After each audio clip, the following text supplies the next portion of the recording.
அனைவருக்கும் 2024 ஆங்கில புத்தாண்டு அட்வான்ஸ் வாழ்த்துக்கள். இப்போ ஒரு ப்ரைவேட் லேண்டில், லைசன்ஸ் இல்லாத ஒரு லேண்டில், மயான பூமி என்று டெசிக்னேட் செய்யப்பட இல்லாத ஒரு லேண்டில்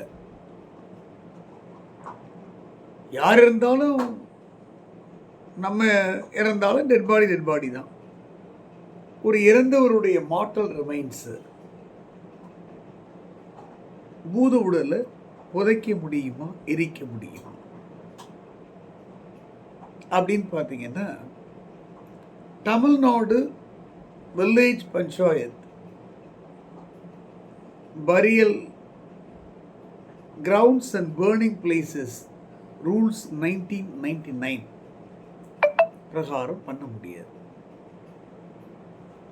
இதில் ஒரு சமீப ஒரு 4-5 months இல்லை ஒரு 6-7 months முன்னாடி வச்சுங்களேன், திருவள்ளூரில் ஒருத்தர் வந்து உயில் எழுதி வச்சுட்டு போயிடுறார், என்னோட பாடியை நான் இருக்கிற இடத்துல தான் புதைக்கணும் அப்படின்னு.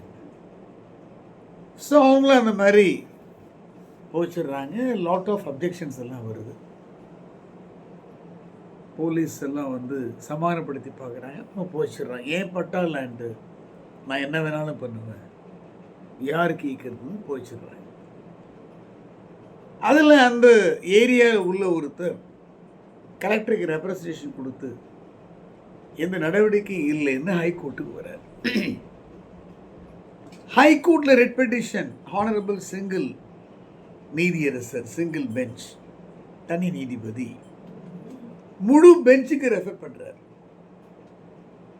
அந்த சப்ஜெக்ட் ஹானரபிள் நீதியரசர்கள் மேதகு ஆர் மகாதேவன் அவர்கள், நீதியரசர் மேதகு டாக்டர் ஜி ஜெயச்சந்திரன் அவர்கள், நீதியரசர் மேதகு முகமது ஷஃபிக் அவர்கள் அடங்கிய ஒரு ஃபுல் பெஞ்ச் முழு அமர்வில் வரும் பொழுது வாத பிரதிவாதங்கள்லாம் கேட்ட உடனே ஃபுல் பெஞ்ச் ரூல் பண்ணிடுறாங்க,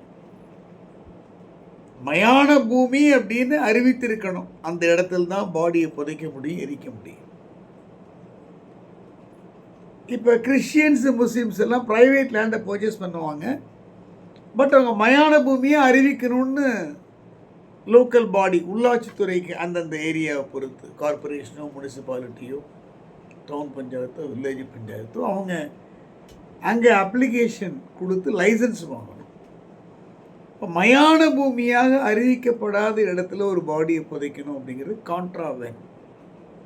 அந்த மாதிரி புதைக்கப்பட்டிருந்தாலோ எரிக்கப்பட்டு அங்கே ஆஷ் ரிமைன்ஸ், சாம்பல்லாம் இருந்தது அப்படின்னா இம்மீடியட்டாக எக்ஸியூம் பண்ணி நீங்கள் மயான பூமியில் அதை புதைச்சிருங்க அப்படிங்கிறது தான் இந்த full bench honourable Madras high court முழு பெஞ்ச் 3 நீதியரசர்கள் கொண்ட ஃபுல் பெஞ்ச் ஜட்ஜ்மெண்ட்.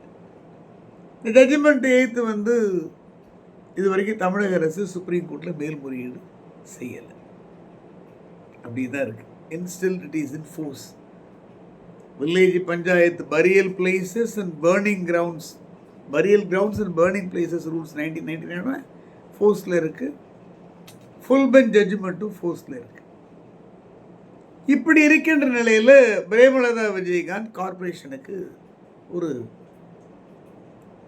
ரெப்ரசன்டேஷன் கொடுக்குறாங்க. இந்த மாதிரி தேமுதிக தலைவரும் பிரபல திரைப்பட நடிகருமான மிஸ்டர் விஜயகாந்த் இறந்துட்டார், அவர் பாடியை மார்டல் ரிமைன்ஸு நாங்கள் தேமுதிக அலுவலகத்தில் எங்கள் பட்டாளன்னு நாங்கள் புதைக்கணும், ஆனால் இது மயான பூமிங்கிறது கிடையாது அப்படின்னு கேட்குறாங்க.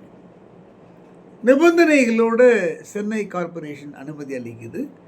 அடுத்த நாளே கார்பரேஷன் கவுன்சில்லையும் ஒரு தீர்மானமும் ரெசல்யூஷன் நிறைவேற்றிடுறாங்க தமிழக அரசு ஒப்புதலோடு. இதுதான் வந்து அவருடைய உடல் வந்து எப்படி புதைக்கப்பட்டது எல்லாரும் கேள்வி கேட்குறாங்க. ஆர்டிகல் 14 அப்படிங்கிறது ஈக்குவாலிட்டி, யார் வேணாலும். இப்போ கேரளா மாதிரி ஸ்டேட்ஸ் எல்லாம் பார்த்தீங்கன்னா தொன்று தொட்டு அவங்க இடத்துலையே போச்சுக்கிறாங்க, எரிச்சுக்கிறாங்க அவங்க வீட்டுக்கு பின்னாடி. அது எல்லாருமே அதை ஃபாலோ பண்ணுறதுனால எந்த அப்ஜெக்ஷன்ஸும் ரைஸ் ஆகிறது கிடையாது. ஆனால் தமிழ்நாட்டில் இந்த ரூல் இருக்குது. எல்லாருமே தன்னுடைய வீட்டில் இறந்த பிறகு நம்ம பாடியோ உறவினர்கள் பாடியோ புதைக்கவும் முடியாது, எரிக்கவும் முடியாது. ஆனால் இதை நீங்கள் காரணம் காண்பித்து ரெப்ரசன்டேஷன் கேட்கலாம். நிபந்தனைகளோடு அப்படின்னு ஒரு வேர்டு இருக்குது. என்ன கண்டிஷன்ஸுங்கிறது ரைட் டு இன்ஃபர்மேஷன் ஆக்ட் 2005 நம்ம ஒரு அப்ளிகேஷன் ஃபைல் பண்ணி கேட்டால் தான் என்ன நிபந்தனையோடு நீங்கள் அனுபவிச்சிருக்கீங்க அப்படின்னு தெரிய வரும். நன்றி, வணக்கம்.